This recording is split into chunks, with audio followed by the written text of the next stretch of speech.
If there was a sales skill that I needed after sales basic mastery, what would it be?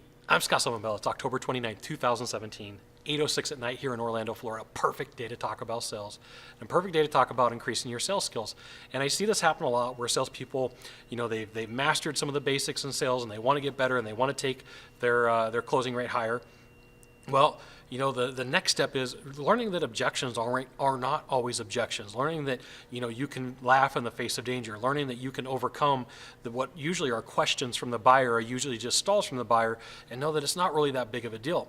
And, I ride with salespeople every day, and one of the things that I'll hear them say, we're driving to the call, and they'll say, "Hey, Scott, I hope I don't hear, I want to think about it." Guess what they hear? "I want to think about it." So they get so caught up in the objection that they talk around it, and the buyer ends up giving them the objection that they didn't want to hear to begin with, and then so they get to the call, and they're like, or they get done with the call and they say, "Well, the sales training didn't work." Well, it's not that it didn't work. They didn't stick to the process, and they got caught up in all these feelings and all these emotions about the objection that they didn't need to, okay? So you got to look at it like anything else. If you walked up to somebody and said, "Hey, how's it going today?" and they didn't give you an answer, do you freak out? You're like, "That person just objected me.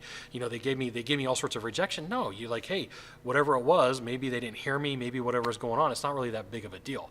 So when I say laugh in the face of an objection, I'm saying minimize what it is. It's not really that big of a deal. Like in your mind, if you give it weight and you give it like all this gravity and this like, "Oh my goodness, if I grabbed a bottle of water, like it's heavy," right? All these problems are going to go on if they give me an objection. Guess what's going to in the sales call? You're going to think the same thing. "Oh my goodness, they gave me an objection. It's super hard. I got to deal with it. I don't know how to deal with it." And you're going to get caught up in all that. Just know it's part of the conversation, right? So if you get in the elevator and they're like, "Hey, can you press button number 4?" and the person doesn't do it, maybe they didn't hear you. Maybe there wasn't part of the conversation. So it's your job to get better at having the conversation and ask the questions that need to be done. And a lot of times the objections that you get aren't really an objection. They're more of a question or they're more of a stall. And you got to get used to that. So there you go. When it comes down to it, you got to put in the work and you got to put in the effort that most people are not willing to do because they don't want to take the time and effort.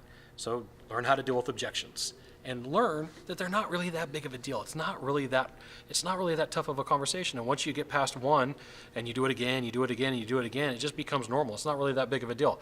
And a lot of times when I'm dealing with people and people are writing with me, I got a ride along with me and I'm doing the sales call and someone will say like, "Hey, Scott, I got to think about it." Like in my mind, I'll say it out loud. It's not really that big of a deal.